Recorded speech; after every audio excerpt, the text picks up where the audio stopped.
She treated her daughter-in-law like dirt until the shocking truth about the house changed everything. The mistress of the house.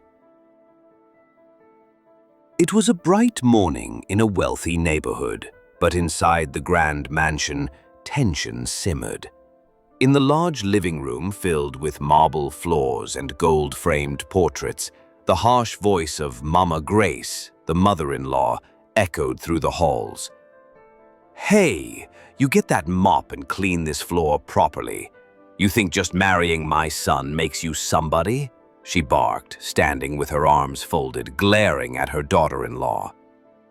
Ada, the young and humble daughter-in-law, lowered her eyes and nodded. "Yes, Mama," she whispered, her voice barely audible. She quietly picked up the mop and began scrubbing the floor. Her knees hurt, but she said nothing.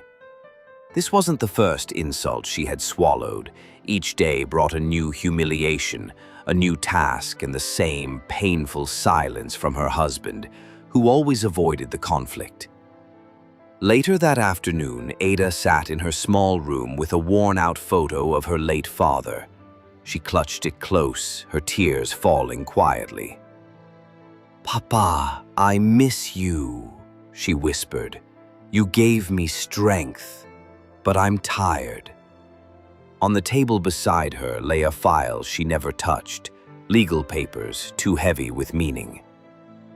The following day, a black car pulled into the compound. Out stepped a man in a dark suit holding a leather briefcase. Mama Grace, standing on the porch, squinted suspiciously. "Who are you?" she demanded. "I'm Mr. Dyke, a legal representative. I'm here to speak with Madam Ada," the man replied, offering a polite nod. Mama Grace's expression shifted from arrogance to confusion. Ada stepped outside, calm and composed. "Yes, I'm Ada. Please come in," she said, guiding the lawyer to the living room. The lawyer handed her a brown envelope and said, "These are the updated ownership papers for this property. As per your father's last will, the house was transferred to your name 2 years ago." There was a long, stunned silence. Mama Grace blinked rapidly, her mouth slightly open. What are you saying?" she stammered. Ada turned slowly to face her. Her voice was soft but steady. "I kept quiet, Mama, out of respect, out of love for this family. But I won't be your maid anymore." Mama Grace dropped to her knees, hands trembling. "Please, my daughter, I didn't know. Forgive me." Ada didn't respond immediately. She looked out the window, the light casting a soft glow on her face. Then she said, "I'll forgive you, Mama, but things will never be the same." And with that, the house that once held silence and sorrow now held truth and power. And Ada, once bullied and broken, had finally claimed her. The sun was high as the neighbors gathered outside the grand white villa. Children played, women chatted, and men lounged with teacups in hand. Suddenly, the front gate flung open, and Mama Nkechi, the mother-in-law, stormed out with her daughter-in-law, Amaka, following closely behind with a tray of food. "Useless girl!" Mama Nkechi shouted, snatching the tray from Amaka's hands and throwing it to the ground. The plates shattered. The neighbors fell silent. "You think you're too good for kitchen work? Let me remind you, you came to this house with nothing." Amaka stood frozen, her hands trembling, but her lips pressed tightly shut. Whispers rippled through the crowd as the matriarch raged on. "If not for my son, would you even eat in a house like this?" Inside, her husband, Chike, sat on the sofa, watching TV, expressionless. He heard every word, but as always, said nothing. He never defended her, never interfered. Amaka returned indoors with her head bowed, picking up the broken dishes in silence. Her dignity remained intact, even if her heart ached. That night, as the house settled down, Amaka sat quietly in her room and opened a small wooden box. Inside lay a photo of her father and a sealed envelope. She gently pulled out the paper, the deed to the house. A memory flashed across her mind, her late father placing the documents in her hand before her wedding.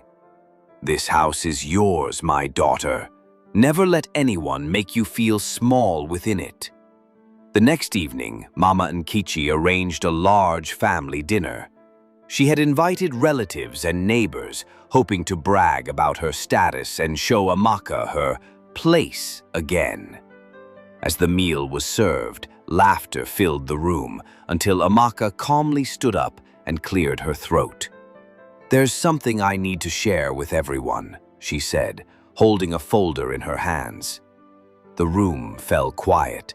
She opened the file and laid the documents on the table. "This house," she said clearly, "was gifted to me by my father. The deed has been in my name since before the wedding." At first, no one reacted.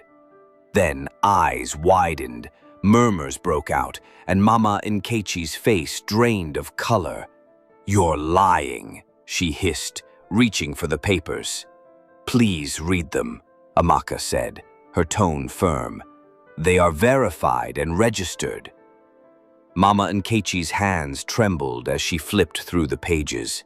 She gasped, stumbled backward, and with a faint cry collapsed into a nearby chair, nearly fainting. Chike sat frozen, stunned and speechless. The room fell into an eerie silence. Amaka stood tall, her voice steady, her eyes clear. "I never spoke because I wanted peace, but respect is earned, not demanded." It was another tense morning in the Okoro household. The sun shone brightly outside, but inside the house, storm clouds brewed. In the front yard, Mama Ifeoma, the overbearing mother-in-law, stood with fury in her eyes. Her daughter-in-law, Ngozi, quietly carried a basin of water, trying to mop the dusty entrance tiles. Without warning, Mama Ifeoma snatched a cupful of water from the basin and splashed it directly at Ngozi's chest. "Idiot! Do it properly or get out of my sight," she shouted, pointing toward the floor. "You think you're special just because you married my son? You are nothing but a burden." Ngozi gasped, stunned and soaked. Her eyes welled with tears, but she didn't respond. She turned away slowly, pressing her lips tightly shut, her dignity the only shield she had left. Just then, the rumble of an approaching SUV cut through the thick silence. A sleek black car pulled up outside the gate. The driver stepped out and rushed to open the back door. Out stepped Chief Obinna, a sharply dressed man in a suit and sunglasses. His presence commanded respect. Mama Ifeoma's face shifted from irritation to confusion. "Who is this again?" she mumbled. Ngozi looked up, shocked but relieved. "Brother," she whispered. Chief Obinna walked straight up to the gate, eyes scanning the scene. He noticed his sister's wet clothes, the broken basin, and the trembling in her hands. His voice boomed across the compound. "Who threw water at my sister?" Mama Ifeoma straightened up, puffing her chest. "She's lazy and disrespectful. I was just teaching her a lesson." Obinna stepped closer. "How dare you treat Ngozi like this, in her own house?" The words struck like thunder. Mama Ifeoma blinked. "Her what?" Obinna calmly pulled out a document from his briefcase. "This house was purchased by me 3 years ago as a wedding gift for my sister. It has always been in her name. I only let your son and your family move in out of respect." Gasps escaped from behind the curtains as relatives peeked through windows, shocked by the revelation. Mama Ifeoma staggered, trying to make sense of what she just heard. I didn't know, please, I didn't mean," she stuttered, suddenly meek. But it was too late. Her son, Emeka, who had heard everything from the doorway, stepped forward silently. He looked at Ngozi, guilt on his face. "Pack your things," he told her softly. "We're leaving this house together." Mama Ifeoma lunged forward.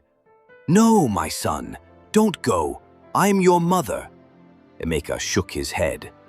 "A mother doesn't humiliate her son's wife, not like this." As they walked out the gate, Chief Obina placed a comfort. The night air was cold, but the tiny servant quarters behind the large mansion offered little warmth. On a thin mattress laid Zainab, the young daughter-in-law curled up under a torn blanket. Her eyes were open, staring at the cracked ceiling. The rest of the house slept in comfort while she, the wife of the only son, was made to sleep outside like a stranger. Her mother-in-law, Madam Rashida, had made it clear from the beginning, Zainab was not welcome. The next day, laughter and chatter filled the house. Madam Rashida had invited guests for tea, and Zainab was ordered to serve them. She walked from the kitchen to the living room with a tray of hot cups, keeping her head low. As she turned to leave, she overheard her mother-in-law boasting loudly. "She's not really family," Madam Rashida said with a smirk. "She's just here to cook and clean. If it were up to me, she wouldn't even live here." The guests chuckled awkwardly. Zainab paused in the hallway, her hands shaking as tears filled her eyes. But she said nothing. She had grown used to the insults. What no one knew was that Zainab carried a truth that needed no defense, only the right moment to speak. That moment came sooner than expected. A few days later, a sleek black car arrived at the gate. A well-dressed bank official stepped out with a folder in hand. Madam Rashida rushed out in excitement, adjusting her scarf, assuming he was there for her. But the man walked right past her and addressed Zainab, who stood quietly in the corner of the courtyard. "Good afternoon, Madam Zainab," the official said respectfully. "I'm here to finalize the loan paperwork related to your property. We just need your signature as the homeowner." Silence fell. Everyone, including Madam Rashida, froze. What did you say?" she stammered, stepping forward. The man repeated politely, "This house is registered under Madam Zainab's name. Our records show she purchased it just before her marriage." Zainab nodded calmly and reached for the documents, signing them with quiet dignity. She looked at her mother-in-law, who now stood pale and stunned, unable to speak. The guests from the other day had returned for another visit and were now whispering among themselves in disbelief. Zainab looked her mother-in-law in the eyes for the first time. There was no anger, only strength. "I didn't come here to fight for a place. I already owned it. I only ever wanted respect." She turned gracefully and walked into the main house, not as a maid, not as a burden, but as the rightful mistress of the home. Madam Rashida lowered her gaze, her pride shattered, her judgment exposed. Respect once lost had finally been regained. The sound of fabric ripping echoed through the living room as Mama Fatima, red with rage, tore her daughter-in-law's clothes in front of the household. "Useless girl!" she screamed. "You bring nothing but shame. You don't belong here." Aisha, the young and soft-spoken daughter-in-law, stood still, humiliated but silent. Tears filled her eyes, but she said nothing. Days passed in quiet endurance. Aisha continued to sweep, cook, and care for others. A montage of scenes followed, her feeding a sick neighbor, tutoring children under a tree, tending to plants in the courtyard. She never answered hatred with hate, only with kindness. One morning, a black SUV arrived, outstepped the respected community leader flanked by aides. "Where is Madam Aisha?" he asked with authority. Mama Fatima scoffed but froze when he addressed Aisha directly. You are the registered homeowner. We came to deliver your land survey and thank you for your recent donation.